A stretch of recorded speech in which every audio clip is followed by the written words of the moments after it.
নিপীড়িত মজলুম মানুষের নয়নমণি নন্দিত জননেতা অধ্যাপক গোলাম আজম, অধ্যাপক গোলাম আজম।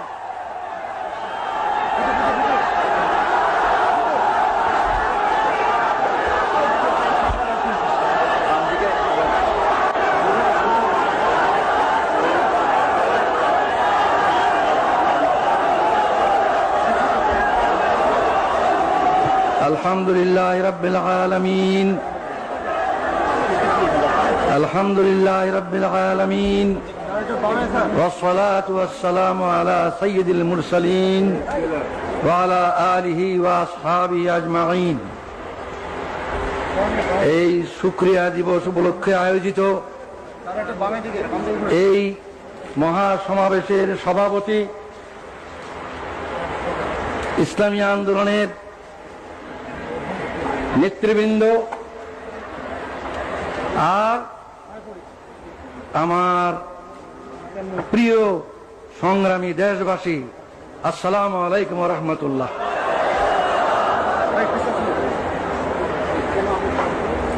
এই বাংলাদেশ আমার দেশ, এই দেশেই আমার জন্ম, এই দেশের রাজধানী ঢাকাই আমার জন্ম।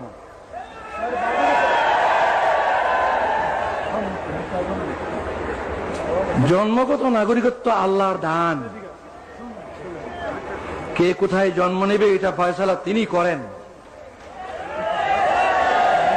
এই জন্মসূত্রে নাগরিকত্ব কেড়ে নেওয়ার কোনো অধিকার নেই।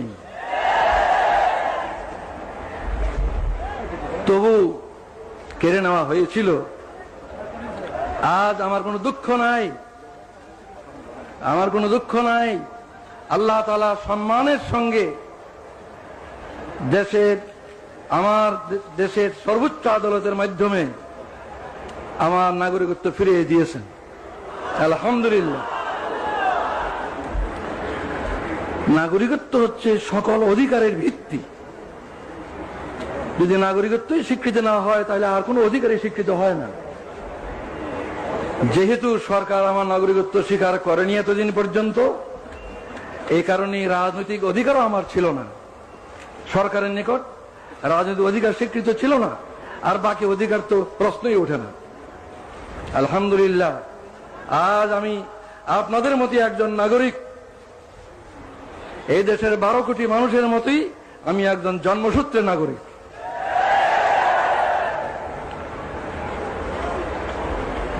আজ 23 বছর পর আমার প্রিয় দেশবাসীর সামনে হাজির হওয়ার আমার সৌভাগ্য হলো। 23 বছর পূর্বে আমার এই প্রিয় দেশের মাঠ, ময়দান, রাজপথ আমার বিচরণ ক্ষেত্র ছিল। এই 23টি বছর আমার জীবন থেকে কেড়ে নেওয়া হয়েছে। দুঃখ নয়, আল্লাহ তাআলা আবার আমাকে সুযোগ করে দিয়েছেন। আপনাদের সাথে সেই শুকরিয়া শরীক হওয়ার জন্য আমি আজকে হাজির হয়েছি। আজকে আমি অনেক বেশি কথা বলতে চাই না, আজ সূচনা মাত্র। ইনশাআল্লাহ কথা বলার আরো সুযোগ আল্লাহ তাআলা দেবেন, আমি আশা করি, যদি বাঁচিয়ে রাখেন আল্লাহ। আজ আমি অল্প কটি কথা বলি, আপনাদের কাছ থেকে বিদায় হতে চাই। আমার প্রথম কথা হলো, 23 বছর পর, বিগত 23 বছরের দিকে আমি দৃষ্টি দিয়ে শ্রদ্ধার সঙ্গে স্মরণ করছি আমার এই দেশের অনেক বড় বড় নেতাকে, যারা দুনিয়া থেকে চলে গিয়েছেন। তাদের মধ্যে 2 জন নেতা এমন, আইয়ুব খানের স্বৈর শাসন আমলে যাদের সাথে মিলে আমি গণতান্ত্রিক আন্দোলনে একসাথে কাজ করেছি, সেই 2 জন আজকে নেই দুনিয়ায়। তারা হলেন মৌলানা আব্দুল হামিদ খান ভাসানী এবং শেখ মুজিবুর রহমান। এরপর আমি স্মরণ করি আরো 2 জনকে। এই দেশে গণতন্ত্র পুনর্বহালের জন্য যাদের অবদান অস্বীকার করার সাধ্য কারণ নেই, সেই 2 জন দুনিয়ায় নেই আজ। একজন জেনারেল আতাউল গনি উসমানী, আর একজন জেনারেল পরবর্তীকালে প্রেসিডেন্ট জিয়াউর রহমান। শ্রদ্ধার সঙ্গে তাদের স্মরণ করি। আরো স্মরণ করি কয়েকজনকে যারা এদেশে আল্লাহর দ্বীন, আল্লাহর কালিমার ঝান্ডাকে সমুন্নত করার জন্য আজীবন চেষ্টা করে গেছেন। তাদের অবদানকে আমি স্মরণ করি। তারা হলেন মৌলানা আতহার আলী, মৌলানা মোহাম্মদ আব্দুর রহিম, মৌলানা মোহাম্মদুল্লাহ হাফিজ জি হুজুর এবং সরসিনার মৌলানা আবু জাফর মোহাম্মদ সালেহ, পীর সাহেব সরসিনা, আরো অনেকেই 23 বছরের আগে যারা দুনিয়া থেকে গুজরে গেছেন তাদের কথা আমি উল্লেখ করলাম না। এই 23 বছরে যাদেরকে হারিয়েছি তাদের কথা স্মরণ করে, শ্রদ্ধার সঙ্গে স্মরণ করে আমি আমার এই দ্বিতীয় কথা শেষ করলাম। এরপর 72 বছর বয়সে দাঁড়িয়ে আমি ভাবছি যে আমার ডাক কবে আসে আল্লাহর পক্ষ থেকে। তিনি কতদিন দুনিয়াতে আমাকে কাজ করার সুযোগ দেবেন তিনি জানেন। আমার কোনো ব্যক্তিগত উচ্চাকাঙ্ক্ষা নাই। আমি নিজে দেশের বড় কিছু হব, দেশের কোনো কর্তা হব, এই ধরনের কোনো কামনা আমার নাই। কিন্তু একটি কামনাই আমাকে অস্থির করে যে দুনিয়া থেকে যখন বিদায় নেব তখন আমার এই দেশবাসীর 12 কোটি মানুষকে কি অবস্থায় আমি রেখে যাব। তাদেরকে সুখী, নিরাপত্তাবোধ নিয়ে বেঁচে থাকার মতো অবস্থায় রেখে যেতে পারবো কিনা, এটা আমার সবচেয়ে বড় চিন্তা। ক্ষুধা তৃষ্ণা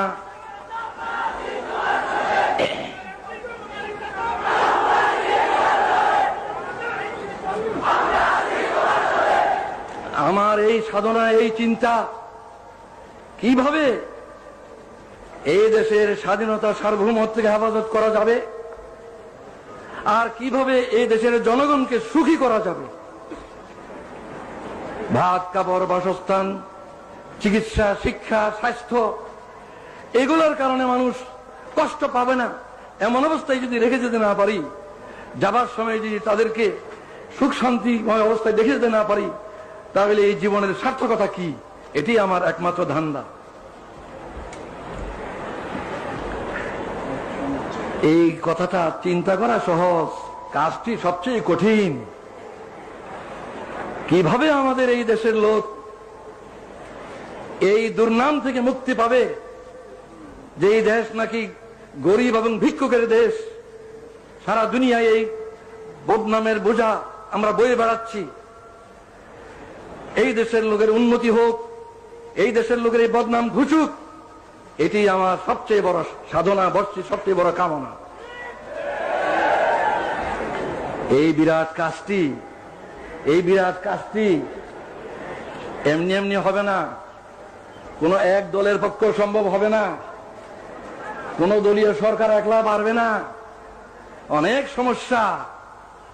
তাই আমি মনে করি যে এই বিরাট কাজটি করা তখনই সম্ভব হবে যদি আমরা রাজনৈতিক ভেদাভেদ, বিদ্বেষ, হিংসা, সন্ত্রাসী রাজনীতি এবং এজিটেশনাল পলিটিক্স, উত্তেজনাপূর্ণ রাজনীতি ইত্যাদি ক্ষান্ত করে সুস্থ রাজনীতি আমরা সবাই করতে রাজি হই। আমি মনে করি যে দেশ গড়ার চিন্তা ভাবনা যাদের আছে তারাই রাজনীতি করেন, আর রাজনীতির ময়দানে যারা নেতৃত্ব দিচ্ছেন তাদের চেষ্টা সাধনের উপরই এই জনগণের ঐক্য নির্ভর করে। জনগণের মধ্যে বিভেদ সৃষ্টি করে কোনো নেতৃত্ব সবল হবে না। জনগণের মধ্যে ঐক্য সৃষ্টি করেই সত্যিকার ভাবে দেশের কল্যাণ করা সম্ভব। এই ঐক্যের জন্য আসুন আমরা সকলে চেষ্টা করি।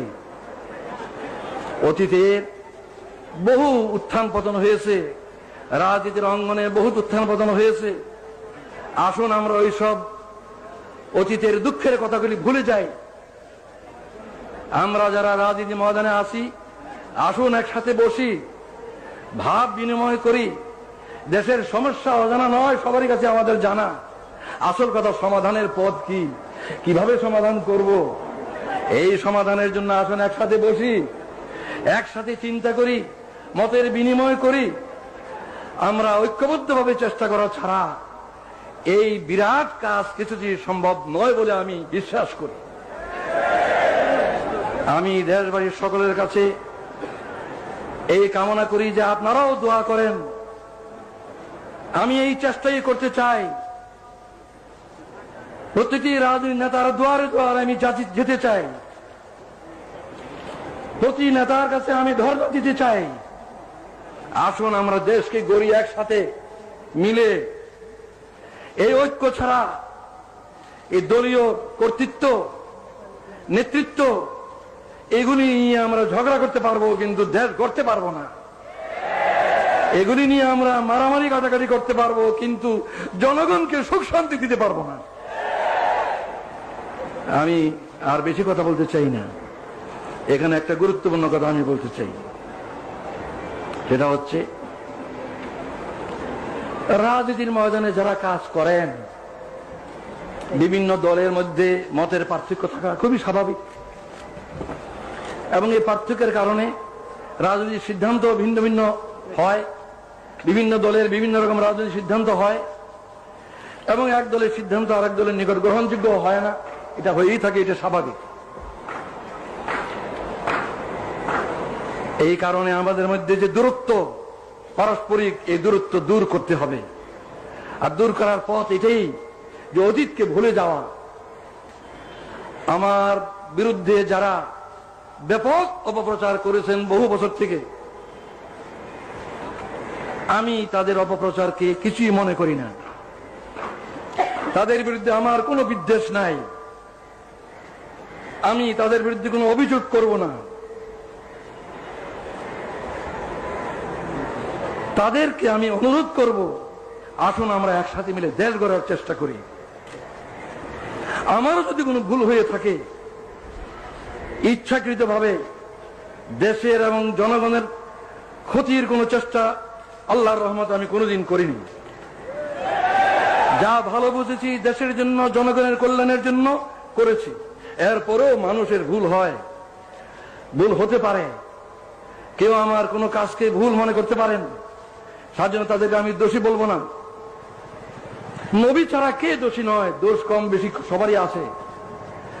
তাই যারা আমার কোনো কাজকে ভুল মনে করেছেন, আমার কোনো কাজে অসন্তুষ্ট হয়েছেন, আমার কোনো কাজে ব্যথিত হয়েছেন, দুঃখ পেয়েছেন, আমি তাদের সবার কাছে জানাচ্ছি, আপনাদের এই বেদনার সঙ্গে আমি শরিক, আমিও দুঃখিত। আমি আল্লাহর কাছে দোয়া করি যাতে আমি বাকি জীবন যা কিছু করি কারো মনে দুঃখ না দিই, কারো মনে দুঃখ না আসে এমন ভাবে যেন আমি কাজ করতে পারি। আপনারাও এই দোয়া করুন। সর্বশেষে যে ঐক্যের কথা আমি আজ বলছি, এই ঐক্যের তো ভিত্তি চাই। ঐক্যের কথা সকলেই বলেন, অনেকেই বলেন, কিন্তু ঐক্যের মধ্যে ভিত্তি প্রয়োজন। বিনা ভিত্তিতে ঐক্য কিছুতে পারে দাঁড়াবে। আমার দৃষ্টিতে ঐক্যের ভিত্তি দুটো, একটা রাজনৈতিক ঐক্য আর একটা আদর্শিক ঐক্য। রাজনৈতিক ঐক্য, আদর্শিক ঐক্য, এই দুটো ঐক্যের ভিত্তিতে আমরা এই দেশের 12 কোটি মানুষকে ঐক্যবদ্ধ করতে পারি। রাজনৈতিক ঐক্য মানে হচ্ছে এই বাংলাদেশের যে সীমানা, এই সীমানার ভিতরে যে বাংলাদেশ, এই বাংলাদেশের স্বাধীনতা, সার্বভৌমত্বকে হেফাজত করতে হবে। অত্যন্ত বেদনার সঙ্গে লক্ষ্য করছি, বিদেশ থেকে এসে কিছু লোক আমাদের দেশে এই কথা বলার সাহস পায় যে 47-এর সীমানা উঠিয়ে দিতে হবে। 47-এর সীমানা উঠিয়ে দিলে বাংলাদেশ কোথায় থাকবে? 47-এ ভারত ভাগ করে যে সীমানা ঠিক করা হয়েছিল, সেই সীমানায় কি বাংলাদেশের সীমানা নয়? 71-এ কি সেই সীমানার ভিতরেই স্বাধীন বাংলাদেশ কায়েম হয়নি? এই সীমানার হেফাজত করা হলো রাজনৈতিক ঐক্যের পয়লা ভিত্তি, রাজনৈতিক ঐক্যের ভিত্তি এটাই। যারা এই সীমানা তুলে দিতে চায় তারা এদেশের স্বাধীনতার রক্ষক হতে পারে না। যারা এই সীমানা তুলে দিতে চায় তারা এদেশের স্বাধীনতার সার্বভৌমত্বে বিশ্বাস করে না। আমি বিশ্বাস করি দেশের দায়িত্বশীল সকল রাজনৈতিক দল এই বিষয়ে একমত যে বাংলাদেশের এই সীমানার ভিতরে যে সীমানা 47 হয়েছিল এবং 71-এ যে সীমানাকে নিয়ে স্বাধীন সার্বভৌম বাংলাদেশ প্রতিষ্ঠিত হয়েছে, এই সীমানার হেফাজত করা আমাদের সকলের পবিত্র দায়িত্ব এবং এটা আমাদের রাজনৈতিক ঐক্যের ভিত্তি। কিন্তু রাজনৈতিক ঐক্য কি যথেষ্ট? রাজনৈতিক ঐক্য কখনো যথেষ্ট নয়। আদর্শিক ঐক্য ব্যতীত রাজনৈতিক ঐক্য ক্রিয়াশীল হয় না। আমি অনেক ভেবে চিন্তে তালাশ করে দেখেছি যে তিনটি কথাই হচ্ছে আদর্শিক ভিত্তি। তিনটি কথাই হচ্ছে আদর্শিক ভিত্তি। আল্লাহ যিনি আমাদেরকে সৃষ্টি করেছেন, যিনি আমাদের মনিব, মাহবুদ, প্রভু, সেই আল্লাহ ঐক্যের, আদর্শিক ঐক্যের পয়লা ভিত্তি। সেই আল্লাহ মানব জাতির দিশারি হিসাবে, পথ প্রদর্শক হিসাবে তার রসুলকে পাঠিয়েছেন, যুগে যুগে রসুলগণকে পাঠিয়েছেন। সর্বশ্রেষ্ঠ রসুল মোহাম্মদ রাসূলুল্লাহ সাল্লাল্লাহু আলাইহি ওয়াসাল্লাম হচ্ছে দ্বিতীয় আদর্শিক ভিত্তি।